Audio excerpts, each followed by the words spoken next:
Hey, welcome back to the pod.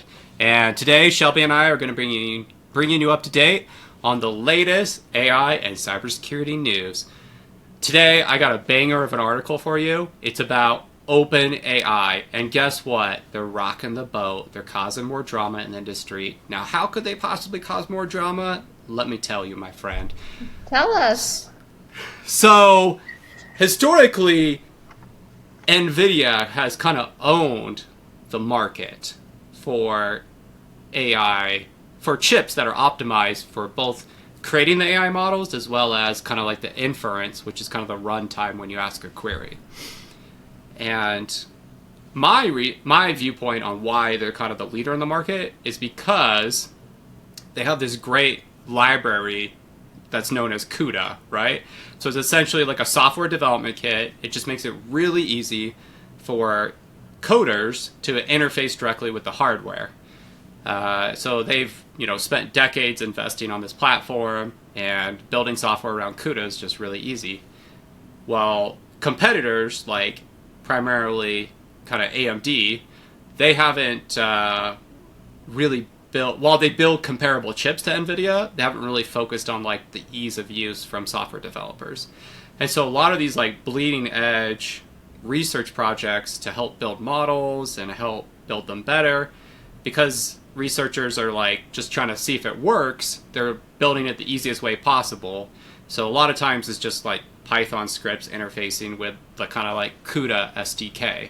And then later on, if it works, like the business is viable, the businesses will go back and re-engineer to make it run on other people's chips, or remove CUDA and kind of talk directly to the chips to optimize and get better throughput, right? Better returns on like the processing of the chips. And some people allege that the reason that DeepSeek the Chinese model was able to come out and kind of rock the industry last year was because they actually hired a team of engineers and they kind of wrote their own software to directly talk to the hardware, kind of bypassing this CUDA stack, which is hard engineering work, but will give you faster optimizations. So OpenAI, they've had this partnership with Nvidia, but the problem is they just feel like Nvidia owns the market, and so they can kind of dictate prices, because largely they do right now. And so they struck a deal last week with AMD, where they are going to start using AMD chips for some of the workloads. And now, fast forward to this week, we find out they've struck a deal also with Broadcom, and Broadcom is going to build specific chips, like ones that are designed from the ground up, just to run generative AI workloads. And so basically, OpenAI, from my perspective, is saying, hey, we don't want Nvidia to have all the power, so we're going to go strike deals with AMD and Broadcom, and we're going to get 3 competitors going in the market, and then we're going to get better deals on GPUs in the future. One thing that I just want to note is that GPUs were not actually explicitly designed for generative AI workloads, right? They were specifically designed to be really good at like multi-task, multi-core processes. And while historically the main purpose of that was gaming, right? It just so happens that that also is kind of a universal platform that was very useful when creating AI models. But they weren't really explicitly designed for this. And you kind of see this pattern emerging where when there's a new technology, GPUs, the graphics cards, are really kind of like a good foundation to build anything on top of that needs kind of this multitasking capabilities. But then eventually people come out with hardware that's specifically designed for the one task that they're trying to solve, and that hardware way outperforms the GPUs. So an example of this is crypto mining. So at one point, crypto mining got really, really hot. GPUs were impossible to get because all the crypto miners were taking them to build profit. But then people realized that they could build purpose-built hardware from the ground up just to do crypto mining, and those things were like 10 to 100x more efficient than GPUs. And so you see this wave where it's like AMDs are super high demand because of crypto mining. Okay, better tech gets invented and it starts to get implemented in the data centers, and then the demand falls back down. And now we have AI, or generative AI. It's like demand for NVIDIA is at an all-time high. But there are a few companies that have proprietary tech just for doing generative AI workloads. So specifically, you have a company called Groq, and that's Groq. They were the first to come out, and they have an interesting history of the company. So essentially, they used to be in Google DeepMind unit, like, 10, 15 years ago, and they invented this better hardware, and they came to Google and said, hey, I really want to bring this better hardware to market, and Google was like, no, that's dumb. Like, we don't need that. So then the guy left and started Groq and built it on his own, and just so happened he's like, oh, timed the market perfectly, where now there's huge demand for generative AI workloads, and he has this proprietary hardware that's way faster than everybody else's. Another notable competitor in the space is Cerebras. Cerebras invented a card that's very similar to that, so it's much, much faster than the GPU cards that NVIDIA sells. But both these companies, Groq and Cerebras, know everybody wants their hardware, but they also know, like, that if they give them the hardware, then it'll be easy for them to reverse engineer it, and if they reverse engineer it, there's really no moat, and so then they lose a competitive advantage. So it seems like Groq and Cerebras, because they've taken so much money from VCs right now, that they're trying to say, like, hey, we're not going to give you the hardware, we're not going to sell you the hardware, which is much different than NVIDIA's proposition. We're going to, but if you want to use super fast AI-specific processes, you can use our cloud service, right? And that's the way that they're going to kind of build a business that's sustainable. Is like, they're like, hey, we're going to be the AWS for AI workloads. And we have this competitive advantage because we have way better patented hardware, and, it's going to take you guys a long time to catch up. So fast forward back around to this Broadcom deal. So we know Broadcom is going to build specific hardware just for OpenAI.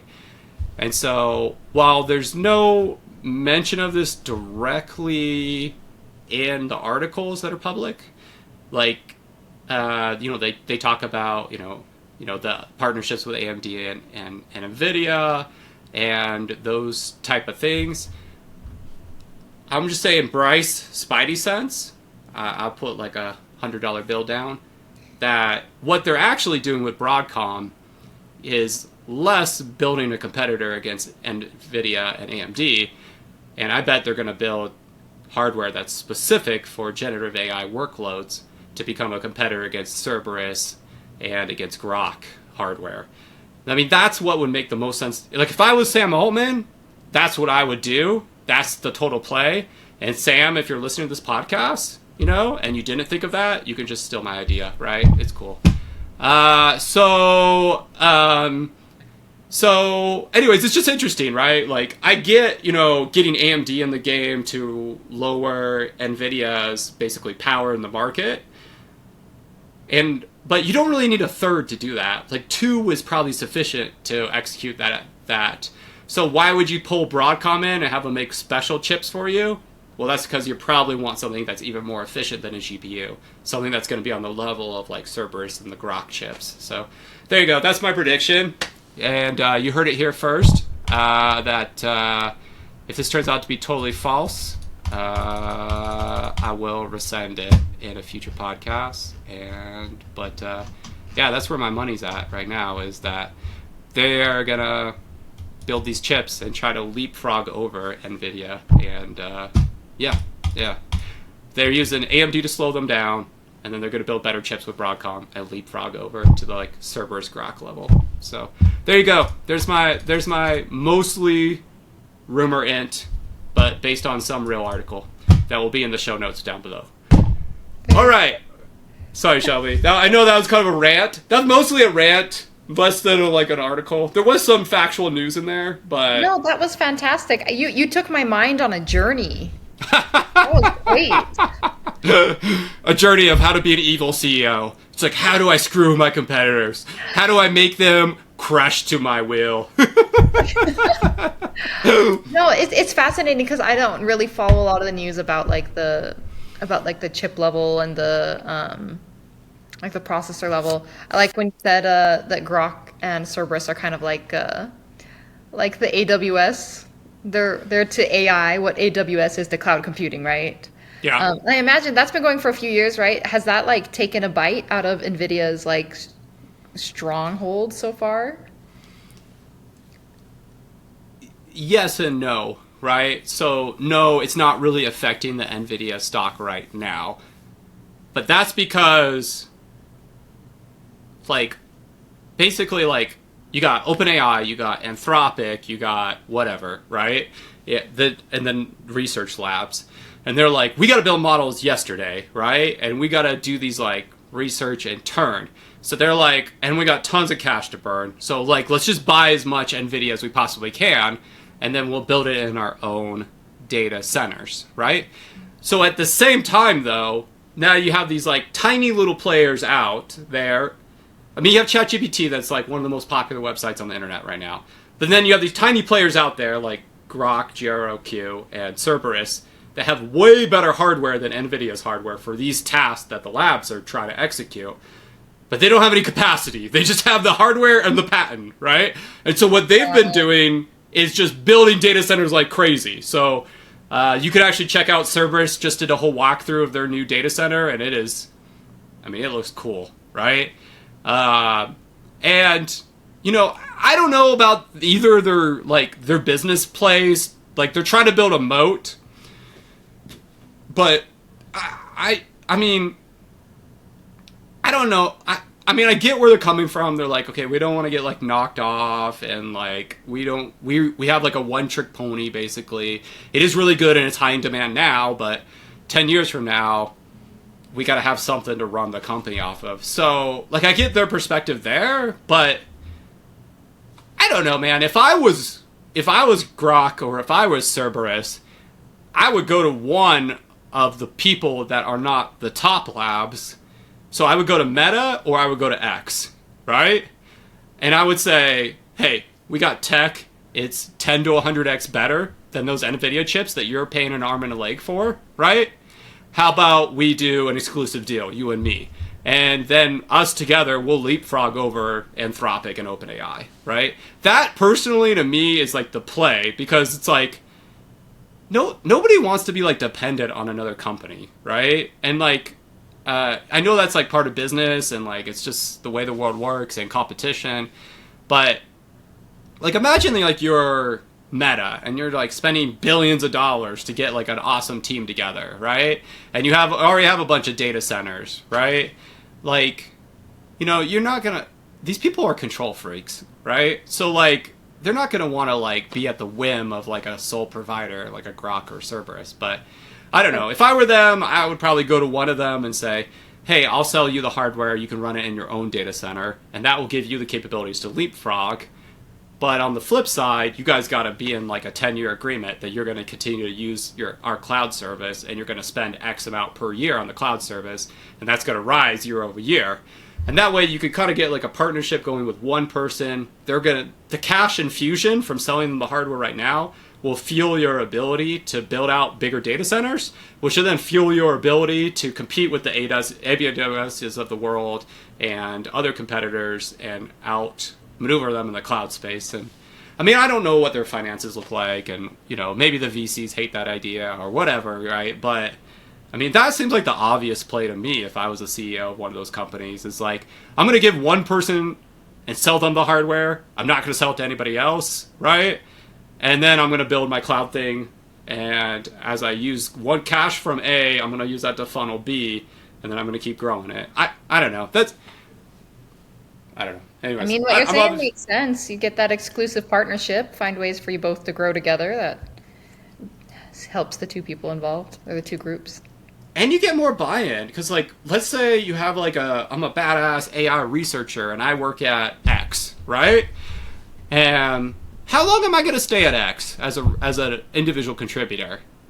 I don't know. Meta's offering crazy deals. OpenAI is offering crazy deals, right? I mean, I'll probably be here 2 to 5 years max, right? And then I'm going to go to the next company, right? And guess what I'm going to do at the next company? If I know how to use Groq and it's 100x faster than Nvidia, I'm going to tell my boss we're using Groq now, right? And then that is going to grow at that other company, right? And then, yeah, you're just like, oh, yeah, we got the cloud service. We sign up. We're good, good, good. And then your boss is like, man, I'm glad I hired this guy because he's 100x more effective than these other fools that are trying to run these workloads on NVIDIA chips, right? And so, like, I don't know. I feel like that's the way you do it. It's almost like you infect the market with and then as people spread out, then you can grow as they spread out automatically as well. So I don't know. There's acolytes to do. Yeah. You get people that really like it, like they're zealots about the technology, and you got to do kind of what Nvidia did, as like tailor to the people making the software, like make it really easy to use it. But I mean, you already have this competitive advantage that you're like way faster than your competitors from a hardware standpoint. So I don't know. That or you partner with schools, all the trade schools and places that are pumping out your software developers. You work with them to get them used to Groq so that everything else feels slow by comparison. So that when they graduate from school, go to get their jobs. That's another infection point you could use. Yeah. Well, I feel like Microsoft did that in the 80s and 90s. And like whenever you went to work, you're like, I don't know how to use this. I got to have a Windows computer, right? You know? And now you see like Microsoft was like, oh, we're going to do that. Google's like, oh, we'll just go lower down the stack. And like Google's like, we'll build Chromebooks and give them to all the elementary schools. Right? And so now it's like you get a whole generation that's like, a Chromebook is normal. Like doing everything in the browser is normal, right? Like that is, and like I tried to explain to a kid the other day about how to move files around in Windows, and they were like, I don't understand what you're talking about. I'm like, you don't understand how to like create a file and move the files around? They're like, no. I'm like, are you talking about Google Drive? I'm like, no. I'm talking about files physically on the disk. And like that's to the point where like these kids are indoctrinated into the ecosystem. It's like they don't even the whole OS has been the trenches that you grew up in. It's like you go and you spend weeks compiling your own Linux kernel because your wireless driver doesn't work, and then you can come back and talk to me. Thank you very much. That's so funny, for real. Having to like download your audio files and then burn a CD. Yeah. Mind blowing. Mind blown. All right. Funny. Well, I don't have as much of a story for you as much as just a discussion about trends. So I was checking out an article from KnowBe4, and they cited a couple different sources. One of the sources was CrowdStrike's 2025 threat hunting report. And another one was from a firm called Resilience. I guess they're a risk management firm. They had each put out some reports about kind of like the threat outlook and what it's looking like out there. So I just wanted to kind of share some of those trends because it's stuff we kind of suspected, but it's nice to see it quantified so you can kind of visualize that. So this one should come as no surprise, but the increase is massive. So phishing or voice phishing attacks have gone up approximately 442%. So that's huge. It convinces me that I just should not answer my phone. So that's a big jump. And I really like this quote too, moving over to kind of like the topic of email. They said, the era of obviously fake phishing emails is over. And so kind of some numbers to back that up. Basically, when you have AI phishing versus normal phishing, your success rate with normal phishing is going to be around 12%. Success rate from the perspective of an attacker, right? And so it's about 12%. But if you use AI-powered phishing, I assume it's just going to be a little bit smarter. It's going to be a little bit more customized to your victim. It's going to be better at responding. The success rate jumps up over to 54%. So massive increases, big motivators for attackers to stop using the traditional methods so much because it's just not giving them the return that they could get with AI-powered attacks. So overall, in the category of social engineering, they're seeing the AI-powered social engineering attacks are accounting for 88% of material losses from firms, which has got to be painful. So it's no surprise that, if you're working at a company, your leaders are saying, we got to care about AI. We've got to, protect against it. And I think this would be an interesting time to also be in the realm of like security education, because anybody from HR to tech to customer support is going to need to know how to notice, like how to figure out what is legitimate versus what is phishing, right? What is going to be malicious. But it's getting harder. So I'm like very interested to see kind of what best practices start coming out, because you can't just go off of the old indicators like, oh, did they misspell some words? Because that's not an indicator really anymore, right? In fact, maybe if they're writing really well, you suspect it is AI, but that doesn't tell you whether it's valid, like a useful AI, or a maliciously employed AI. So I thought that was kind of interesting. Another trend we saw was that over 70% of initial access attacks were actually malware free. They're getting in through stolen credentials and other methods. So that was interesting, because I remember, like, as a teenager and stuff, malware was what we talked about, right? It's all about the malware. And of course, we're still going to need malware scanners and things like that. But that seems, it looks like the tides are turning toward other methods, which it looks like in the first half of 2025, we know of 1.8 billion credentials that have been stolen. Which is challenging for defenders, right? For your blue teamers, because when you have identity exploitation, you only have so many indicators that you can use, because it's going to look like a regular authentication, right? So I'm interested to see how this much identity exploitation might affect detection, honestly, because you can tell, if someone's coming from a different part of the world than they normally log in from, but people travel. So it's very interesting, even looking at like a regular user base and comparing it to their standards, or I guess their baseline. So that's interesting. And then let's see, I did have something else for you. Adversaries that are either China-based or China-linked have increased their campaigns by 150%.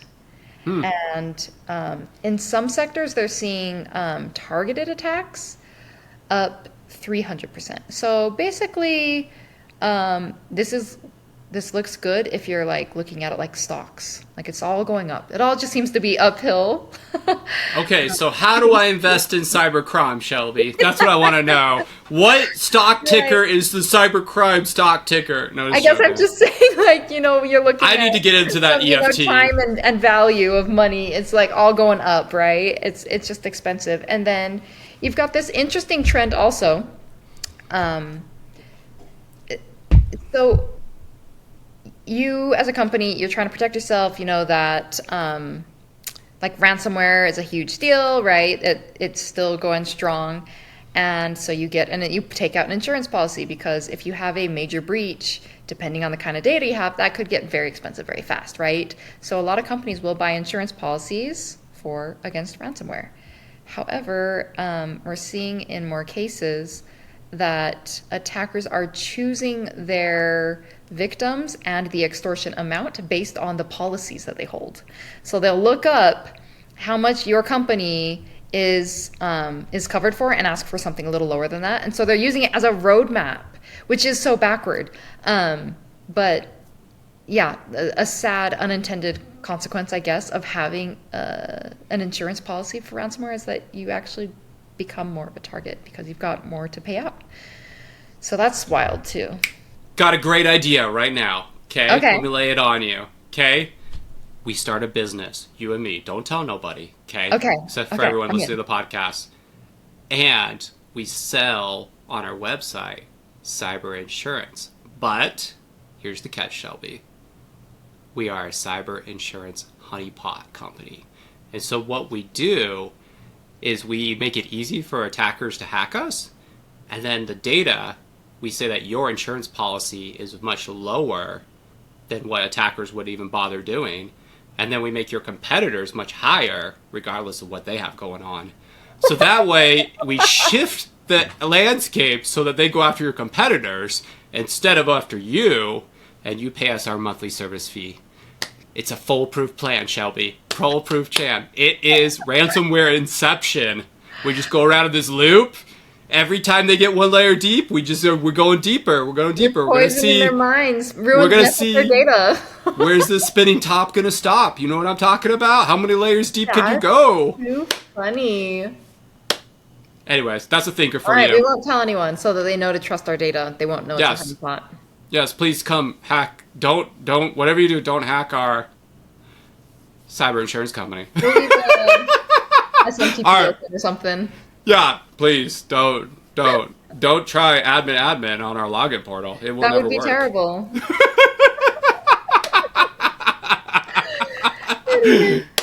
Well, that's pretty much what I have for you. It's interesting because, like, I really like another description of, like, AI is the weapon and the target. That's basically kind of the situation we're in now. Is AI is the defense, it's the weapon, it is also the target, and it's just deeply embedded in how we are working, regardless of which side we're on, of legitimate business or of malicious attackers.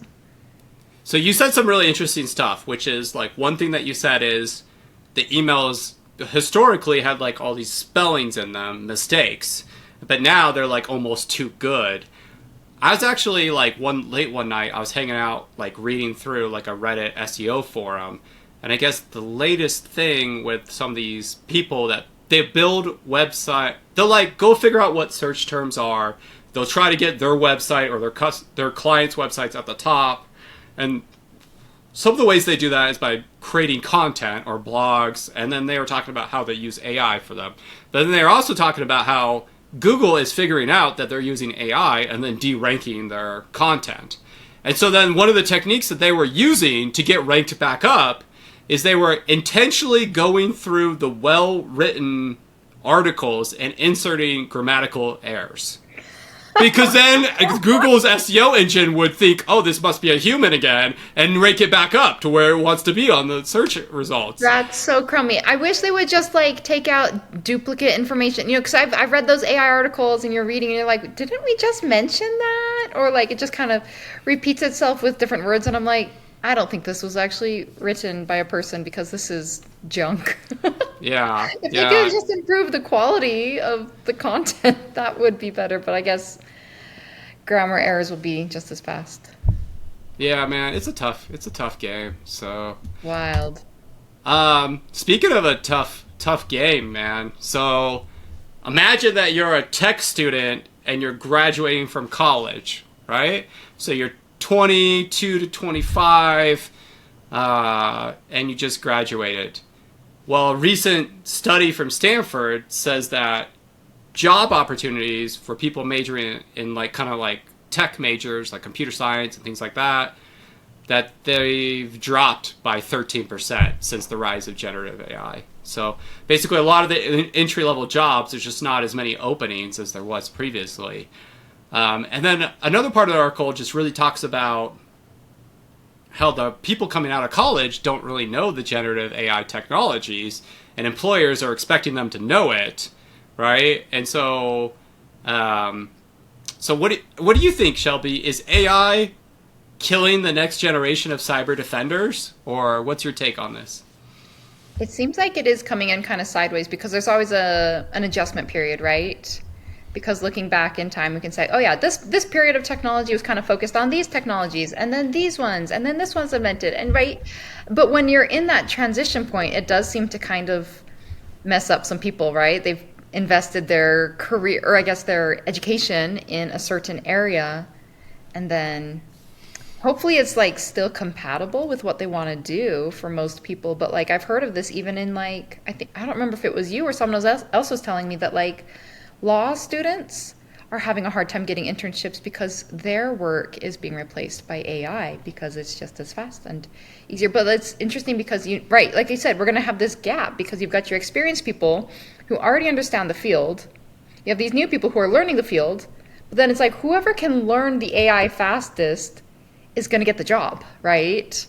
But it almost puts younger generations at a slight disadvantage because they've got to learn the job, they've got to learn their field and the content as well as the AI. Or maybe it's a benefit. Maybe it is counterbalanced by all the ageism that happens where, if a person in his 50s is trying to get a job, they might get passed up just because someone in their 20s is probably going to learn AI faster. So it's hard to say who's being disadvantaged here or has a chance, but I guess it kind of just goes back to it's a good opportunity to like remember that continuing education is going to affect everyone. But yeah, that's rough because it seems to affect right now that I've seen is like people coming out of college because entry level is the easiest thing to automate or to teach AI on, right? But you need to get to entry level before you can get to senior levels.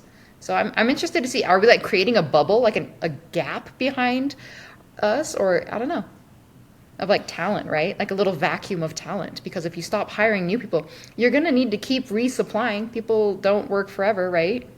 I don't know. Sorry, you asked me a different question. I gave a different answer, but No, you're good. You're good. It's yeah. a tough topic, right? So the way that I've seen people get into cybersecurity roles historically, and I'm just saying on average, I know everyone's journey is a little bit different, is they're kind of like two paths, right? Like the one path is like, I'm just going to get a normal IT job, maybe on the help desk or something like that. And then eventually I'm going to move over to like an entry level SOC role. And then I'm going to move up the SOC roles or move over to security engineering after that, or move to like penetration testing or some other specialty after that, right? And so essentially what we're losing is kind of like this, like if you have a wheel and there's a hub, right? Like the hub that kind of brings everything together is kind of like that entry level SOC analyst role. Well, I think we've all known for a long time that like SOC roles are just like, there's way too many suspicious events and way too not enough time for the SOC analysts to investigate them all. So even when people that have massive SOCs, right? Like we're talking people that have like, 50 to 100 SOC analysts. I mean, they still cannot keep up with the volume, right? And so that seems like a problem that's really ripe for AI agents to come in and help at least. I mean, there's a lot of companies that are saying they're going to fully automate away the tier one role. And I'm not a big believer in that personally. But I do think that AI is going to help people that are in that role get a lot more done, right? Like a lot faster, right? So like a lot of the drudgery that I see SOC analysts doing right now is like querying log sources, doing OSINT, blah, blah, blah. And if it's something like repeatable, you can build like a workflow and do it. But the problem is like a lot of times these things are like slightly different than last time. So, but I feel like there's a future where workflows plus an AI agent could help a SOC analyst get a lot more done. So the positive side of that is I think this backlog of suspicious events that nobody's looking at right now, like we're going to be able to work through more of those. But I think the kind of counterweight there is like the vendors that are coming out right now are basically saying like, hey, pay us money and we'll replace all your tier one SOC analysts. And then it'll be cheaper for you and you'll get better results, right? Which I think is going to be highly tempting for anybody in a management role because it's like that's going to resonate with like a CEO really well. But then the reality is they're going to implement it and then 5 years from now they're going to fling back to humans because it's not going to work, right? I mean, it's going to work in the sense that it's going to do something and it's going to help with the load a bit, but it's not going to do everything, right? Like, honestly, a lot of what I see SOC analysts doing are human interaction type tasks, right? So like, I'm going to go talk to the sysadmin, see what they think. I'm going to go message this person on Slack, see what they think. And so if I was in the short term right now and like I'm going to graduate in the next 2 to 3 years, let's just say that's the case, right? What I would do to counter the current wave and the gap that you're talking about is I would, one, I would learn everything about generative AI tools I possibly could, right? Like, I would just learn everything I possibly can about AI. The reason why is because there's all these incumbents at the companies that don't know anything about AI, and there's going to be so much pressure on the managers to implement AI because they're going to have this perceived cost savings, right? Now, whether it be actual cost savings, who knows? Like, that's a different problem. But if you are able to come in to an org and say, like, I know that stuff and I can help automate all this stuff, you're going to get promoted up the ladder really fast, in my opinion. So you're going to get attached to initiatives that executives are really care about, and two, like, you're going to get promoted up, right? So I think that that's the play right now, is you just lean in as hard as you can. You learn all the AI tech possible. Now, let's say you just like, I hate AI. I don't want to learn AI, right? Well, I don't know why. Let's just say that's the case, right? Which you're probably not listening to this podcast if that's you. The other vantage point that you could take is, I mean, the SOC analyst role is really like a jumping board to future roles, like a penetration tester role, or like a forensic analyst type role, or like a whatever role. So maybe a better play is to just focus on those specific specialties from the get-go, and say, like, I'm just not going to try to go into the SOC analyst role because they're probably not going to be hiring for that in the next 5 years. That's going to be hard, but, like, you know, if you can get a couple certs, you can probably get yourself elevated to those roles because, like you said, there's going to be this gap, right? And so what happens when someone who specializes in computer forensics quits, right? I mean, they got to hire from somewhere. They're not going to hire from the SOC pool because that doesn't exist. So that means they're going to go to the market. The market, we already know there's a huge like gap in supply and demand, right? Where there's not enough people being supplied. So if you could come in there and be like, yeah, I'm young, I'm hungry, and I know everything about forensics. Like, I know NCASE like the back of my hand. I know, the CrowdStrike incident response agents like the back of my hand. Then, you may be able to jump that whole rec and get to the specialty that you want to go to even faster than before. I think the people that are willing to go outside the norms, right, of like what we've seen for the last 10, 20 years, that they're going to get rewarded.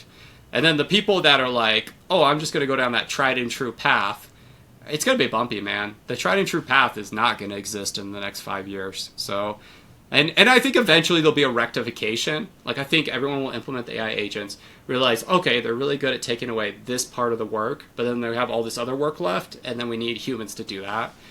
But I think it's going to take managers like 5 years at this point to figure that out. And in the meantime, you're stuck trying to find a job, right? So, I don't know. What do you think, Shelby? What's your take here?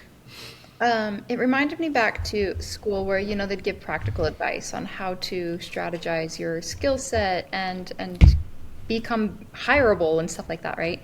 And a piece of advice that they emphasized was, learn the basics, learn all this stuff, all the things you need to know, but then like, it's not going to be very helpful, they said, to be 1 inch deep and a mile wide because you won't know how to do any like specific thing. So like, in addition to learn your foundation, right? Get a good technical foundation, and then develop, they call it the feather in your cap. Find a specialty, something that you love, and get really good at that, so that maybe not every job is for you, but when you find a job that matches your skills, you'll be much better positioned than everybody else who's only 1 inch deep in that, because that's your area. That's like your thing. You're the pro at that, right? And you don't have to start that way. Like, you just start from where you're at and learn from there. But like, so that was the kind of advice I was given in school, and I thought it was great advice. I'm interested to see how AI changes that, because it reminded me of a book that I read a couple years back. It's called Range. Have you read that one? What it's about?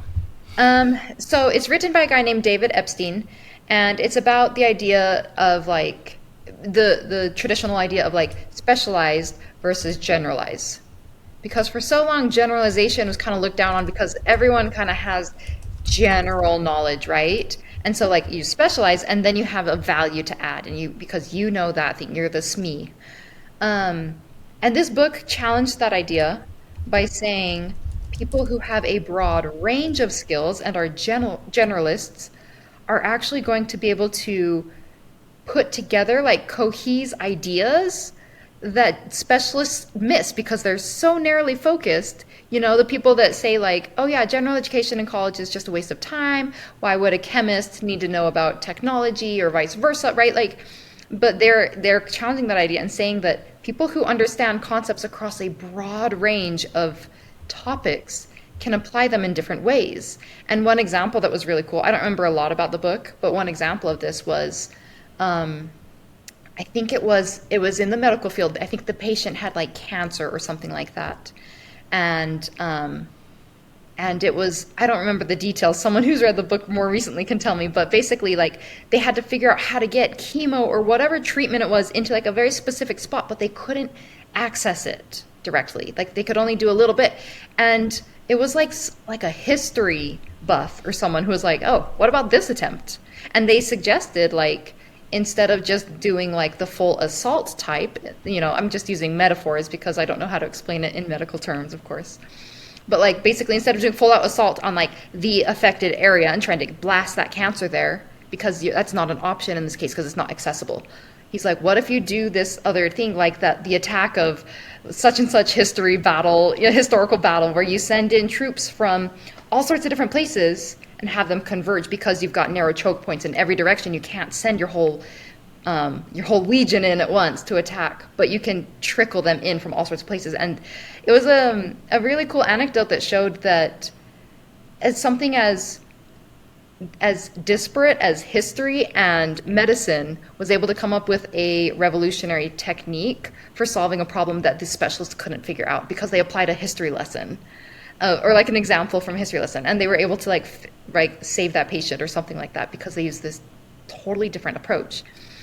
And I'm going off on a long tangent, but all that to say, like, it gave illustrations of times when having a general knowledge or knowledge in areas that might not appear to match was actually better than just being so focused on your specialty that you kind of miss everything else in the world. So with AI being able to do the nitty gritty of jobs, right? It can do the coding. It can, help you write the middleware to get, component A to talk to component B or whatever it is.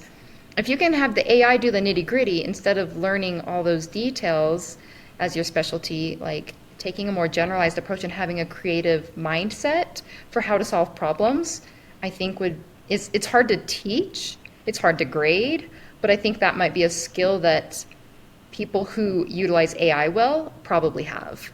They can see a bigger picture. They can have a creative, like problem-solving approach to things. So maybe generalists can, maybe now is their time because they can use AI to do the detailed stuff, right? But they can think if you can give it good instructions and tell it how to do something in a new way, maybe that's their chance to shine.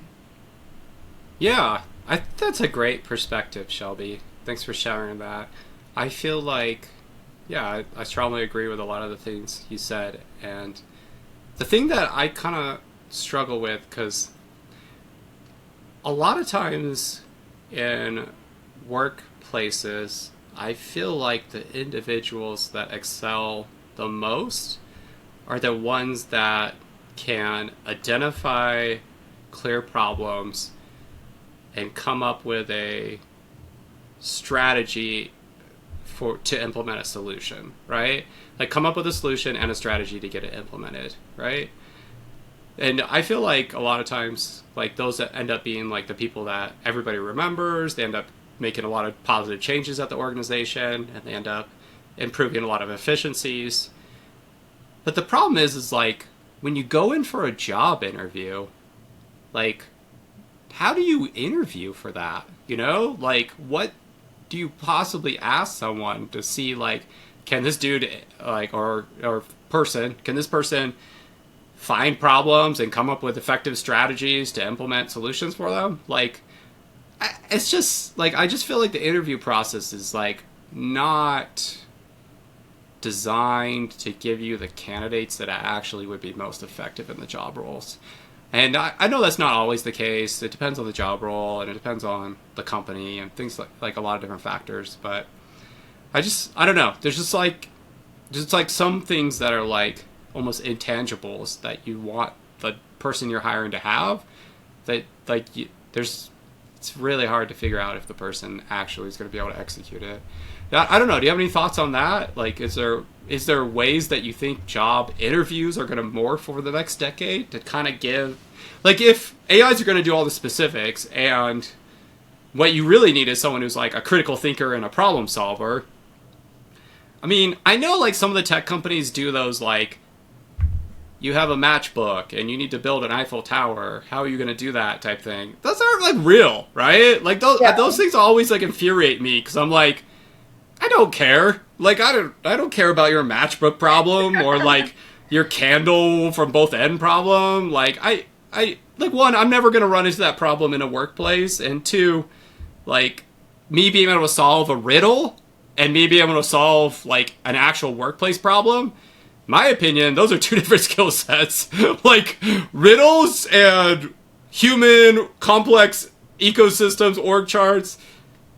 Those are two entirely different skill sets. Like that'd be like, I got this guy that's great at riddles. You know what we should do? We should send him in the field to be a CIA like agent. That would be awesome. He'd do so good. I'm like, the dude probably can't even talk to another human. Like if all he does is riddles all day long, like that's not gonna work at all, right? Like you need someone who could go into a room, read what is the motivating factors of each of these individuals, what is the outcome that would actually be a win-win for everybody, and how can I mean, you could call it manipulation. How can I incentivize each of these individuals to move in that direction that will be best for everybody? And a lot of times people, they're not doing what's best for the organization. Sometimes they're not even doing what's best for themselves, right? It's like they're just very human in nature, and they're like, I have this little kingdom and I'm going to protect it to my death, right? And like, I don't care what's best for the company. I want to have the most employees so that I can get promoted to the next level, right? Like there's all these like other incentives that are out there that aren't really what's best for the company. And I get like big companies, you got to like have rules, like you got to be able to scale, like yeah, I get that. I mean, you can't treat everything like a snowflake and be. You could get if you treat things the same, you could go way faster. Like homogeneous teams, homogeneous processes, you go way faster, no doubt. But in my opinion, heterogeneous teams and things that are built around the strengths of the individuals, you get way better results. So I think companies, they have to make this trade-off. Like, are we going to move fast and have unified processes, or are we going to assess what everybody's good at and figure out like, okay, on this team, we're going to do this. We're going to do this strategy. On that team, we're going to do that strategy. And it's way more complex and it's way harder to implement. But if you can get that right, you will get a way better outcome, right? Like you were talking about where people from different fields come together and they come up with way better solutions. There's no doubt about that in my mind, right? Like if you get a team of Bryces together, we're all going to come up with the same solution, right? Because we all think exactly the same. But if like you and I got together and started talking about it, we'd come up with a totally different solution. And I bet I'd put money on the solution that we came up with. It's going to be a much better solution overall for the company. But it will take us more time to get there, right? So it's like, you got to have these, and I get it. So like you get this company and they're like, oh, we got to increase EBITDA, like profit. Okay, make everything heterogeneous. And they're like, we're getting our butt kicked in the market. Okay, like go build like a team of special ops dudes or people and like have them go fix this problem, right? And then like you just kind of, I don't know. I just feel like you pendulum back and forth a lot. So, but I think it depends on the role a little bit too, like what the demands are. You know, is this because there's a place for everything, right? There's a place for everything. There's a purpose for everything, and like just kind of getting the right match of it. But yeah, so I think there is a need for specialists. I think there's a need for generalists, and I think there are probably times when a team doesn't have very like specific or complicated like job requirements, and so they can have a one size fits all like cookie cutter approach to hiring and managing those employees. And then in high performing teams where you are where you need more expertise, where you need a more specific set of skills or things like that, then I think your approach is a better match of like making sure that you're really getting to know your candidates and your team members so that you can get the right fit so that people can work effectively and well together, right? But yeah, I don't know. Very cool ideas. Yeah. Okay, I got totally lost, transparently. So, you got a story for us, or am I supposed to talk now? You tell me, It's my Shelby. turn. I'll Ah, tell you. yeah! We made Okay. it!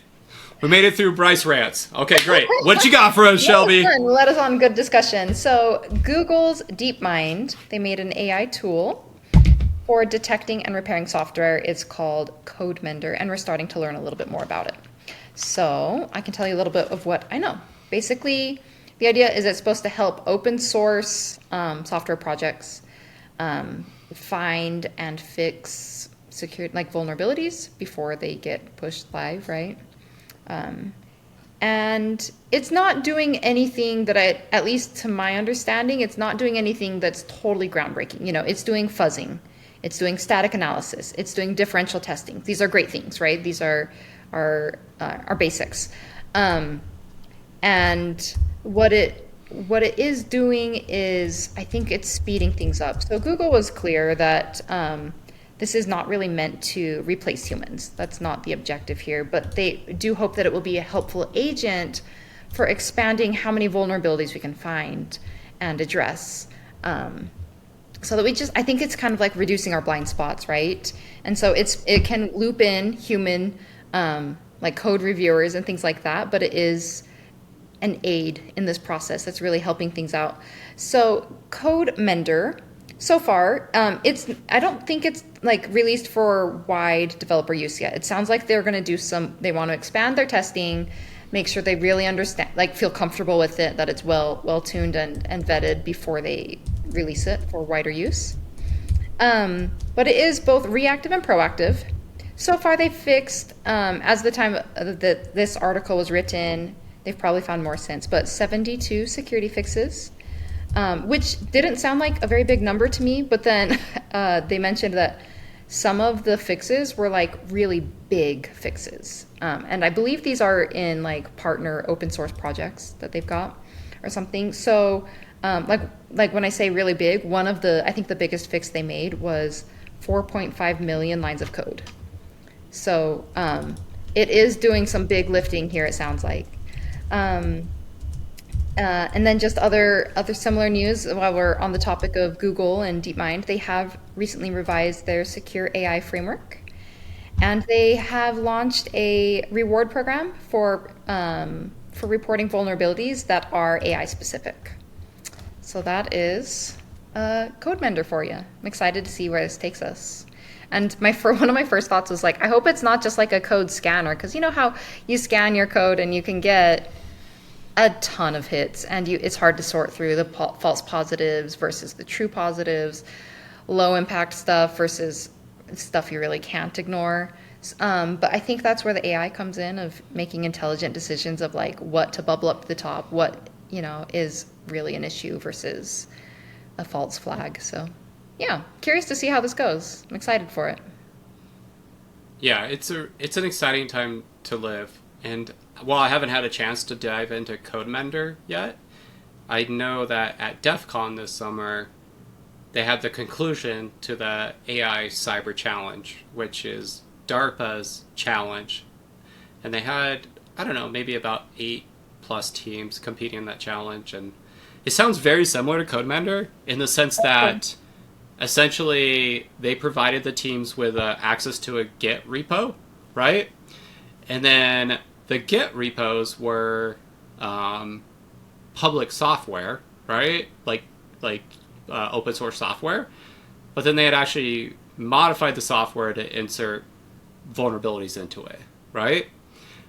And then the challenge was the teams would have to not know what software they're going to test before the day of, and then they'd have to have the AI agents automatically clone the software, identify the vulnerabilities, and then write an exploit to exploit the software, and so that they could show in the report that it works, the exploit works, and then they have to do a pull request with the fix back to the Git repo.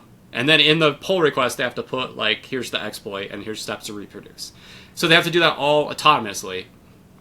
So the top, and they also mandated that the teams that are winning must open source their projects before, I think, the end of the year.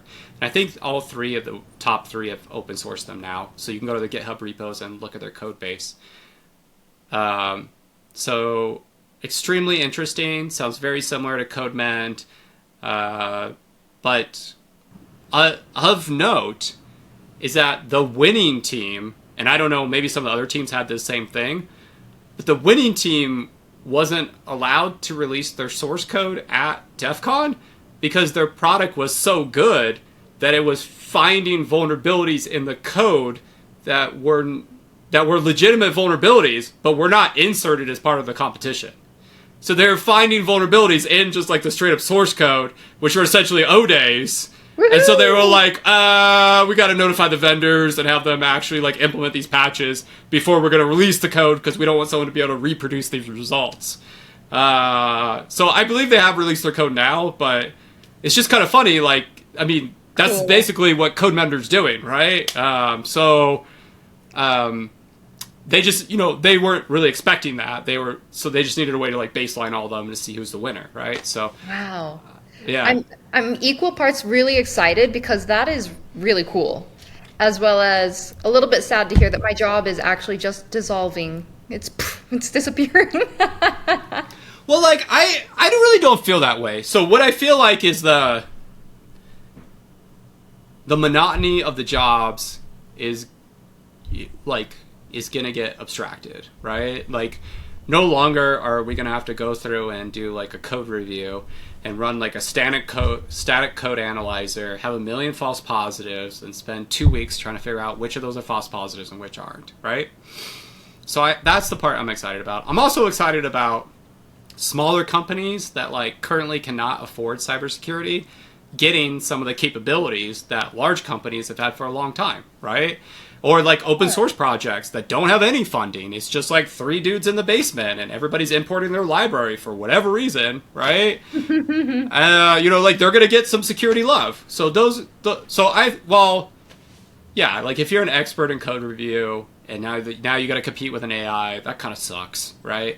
But for the bulk of the people that are out there, I think that a lot of this AI agent stuff is going to end up being a huge net positive and just enable us to get more done in less time. So, anyways, I'm coming at it from a positive note at this point in time of the podcast. If you rewind to the previous point of the podcast, you can hear more negative Bryce comments. At about 38 minutes in. Yeah, exactly. It's like, rewind about 10 minutes, and you'll hear me rant about how much AI is going to take all our jobs. That's Bryce, a great article, though. Do you have any, like, fun facts or interesting other tidbits for me? I saw Tron Ares, the movie, this weekend. So those of you that don't know, the first Tron came out in 1982, I believe. And what it involved was like the original designer of the movie was like, what would it be like in the 1980s if I got sucked into a circuit board, right? And so that's where the ecosystem kind of comes from and kind of the kind of premise. Like premise. Yeah, exactly. Premise. Thanks. And so, that's not a bad movie. I mean, like the graphics don't really hold up that well, but like the core of the movie, it actually makes a lot of sense. And then I think in 2010 timeframe, we had Tron Legacy come out. So that was a more modern one. And that's in the same universe as the original Tron movie. So that was a good one. And that had the thing that people really liked about that is it had this killer soundtrack. I mean, just amazing soundtrack it had Daft Punk was actually in the movie. There's like a cameo when they walk in like a nightclub, I think inside the grid, which is like kind of inside the circuits. You look up and the DJs in the nightclub are actually Daft Punk up there, right? So that's pretty cool. And then now, fast forward to 2025, we got Tron Ares, the third part of the installment. Now, in the prior 2 installments, it was really like humans got sucked into the circuit boards, and then you're in this circuit board system, like world, which they call the grid, right? And the premise of Ares is, which you'll know if you watch the trailer. I'm not going to spoil the movie, but is kind of like the reverse. It's like they go in the grid, but then the people in the grid come out into real life, right? And so that's the trailer premise. I'm not going to say too much to spoil it, but they had 9 Inch Nails do the soundtrack, and so they have phenomenal music, man. I don't know if you're aware, but 9 Inch Nails, they've done a bunch of music for popular movies. Like, they did the Soul movie from Pixar. They did the Teenage Mutant Ninja Turtles movie in 2023, the Seth Rogen director one. They did the music for Social Network, Gone Girl, and a lot of others. So they're 9 Inch Nails actually does a lot of music for movies, and the soundtrack for Tron Ares is just super good. Now, I do want to just say, you are walking into a movie, if you see Tron Ares, that is about a fictional universe where people get sucked into the grid, and then the grid, real life, blah, blah, blah. So there's a lot of critics to the movies that are like, these movies don't make any sense, right? So if you're going in and you're looking for logical fallacies, yeah, you're definitely going to find some logical fallacies. But just take a step back for a minute. Realize you're watching a movie where the presence, the whole purpose of it is people getting sucked into computers and getting spit back out, right? It's like, come on, man. Like, this isn't going to be like a movie that's high on logic. It's just supposed to be like high on fun, right? And like, in that sense, I feel like Tron Ares is a total hit and you should go see it. If you're going to like nitpick every part, yeah, like in Legacy and the original and in Ares, there's tons of logical fallacies and things that just don't make any sense. But if you're just like living in the moment, right, and just like, I'm going to have fun with it and listen to this awesome soundtrack, man, you're going to have a good time. You're going to like this movie. So that's my review of Tron Ares. Don't be such a negative Nancy. Just, like, focus on the positives, which is awesome soundtrack. All right, anyways. I'm going to go check out this soundtrack in about 5 minutes from now, because that sounds great. Yeah, it's good. I like it. I got to get on my phone. All right, what'd you do? What have you been up to lately, Shelby? I discovered that in Miami, they have launched a RoboCop with AI. So... I'm all in. Give me a whole dozen of those RoboCops. Let's do this. I don't know how many. I wonder if it's just one vehicle at this point. I'm not sure, but they call it PUG, which I think it stands for Police Unmanned Ground Patrol Partner. So basically, it's this decked out car. It's an autonomous patrol. So it can. It's got a route, I believe, and it monitors the streets. It checks out if it finds anything that's suspicious, it reports it, which is where I assume that AI magic comes in, as well as the autonomous driving. It has the ability to launch a drone from it if it needs surveillance from the sky. And let's see, what else does it have? It has kind of like the standard stuff. It's got a license plate reader. It's got real-time streaming because, as you might have guessed by now, there's no police officer with the vehicle. It's doing its job and freeing up that time for those officers. So it's sending all the data back to a command center for it to be analyzed by the humans. But it allows it to be like basically a force multiplier of like letting one person be able to patrol more than one area or like dangerous areas more often or whatever it is. It also has, so the video... It's got 360 degrees video, as well as I actually don't know what this means, but it said it has a biometric field book. Someone please tell me what this means. I'll have to go look it up. But I was like, it sounds cool. I don't know what that is. What? And an augmented reality display, which I also don't entirely know how that's being used, because all I know from augmented reality is basically Pokemon Go. You can put your Pokemon in your kitchen or on the street, and you can see it in the background that your eyes actually see in the real world. But it's exactly like that, but you're catching criminals instead of Pokemon. Throw your Pokeball at the thief. It throws a Pokeball at the criminal, and then you just come pick it up later, Exactly, like, same. Exactly, same tech. Yeah, I'm sure there's going to be no problems with that. None whatsoever. Yeah. It's also got the thermal imaging, and so yeah, curious to see what people think. Like, is this the future of law enforcement? Is this a good idea? is this a long time coming? Is this a bad idea? So yeah, I mean, at this point, it isn't like making arrests or throwing Pokeballs, right? It's just kind of doing some of that like monitoring of those areas that especially might have higher crime historically. So helping them have eyes in more places, and then it can report back, and real humans can actually show up when they are needed. So yeah.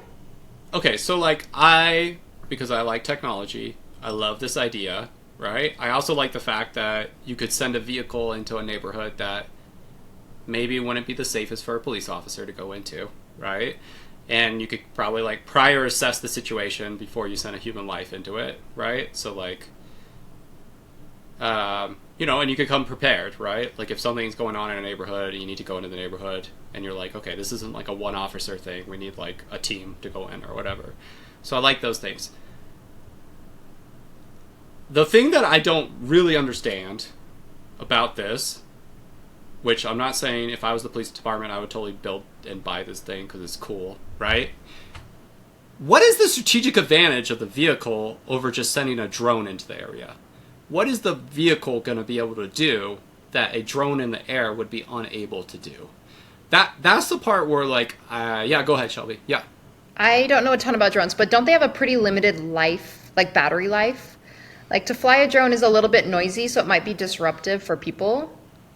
Like having drones fly over your house or around your park or whatever, it might be slightly disruptive because it's like a flying lawnmower, right? And I feel like their battery life is quite limited. Like it can only go out for, 20 minutes or whatever it is.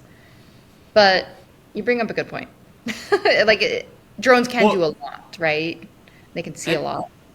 And I think there's different types of drones, right? Like you have the DJI drone, which is kind of what you're describing, which is like almost like the hobbyist level, right? A little bit above, I'm sure the police would have, right? Which I don't think are bad, but you're right, there'd be a noise level to that. I mean, there are like drones that are like drones, which are more like mini airplanes that just kind of like loop around cities. And they're designed for surveillance, right? And I know some of the cities' police forces have access to those or can deploy those. And I don't know. I mean, I'm sure the police forces would know what the strategic differences between these different devices is. Sometimes I just wonder, like, are you just doing this because it's cool? Because like, I kind of feel like you are, because I feel like maybe a drone would get you what you need and probably more, right? But I don't know. I don't know. I'm all for it. The more I'm tired of humans driving. Let's just let the AIs drive. Let's just call it a day. So fair enough. Well, cool. That's all I've got for today. That's a cool one. Well, thanks everybody for tuning in, and we'll see you next time. And yeah, stay safe out there till then. See ya. Bye.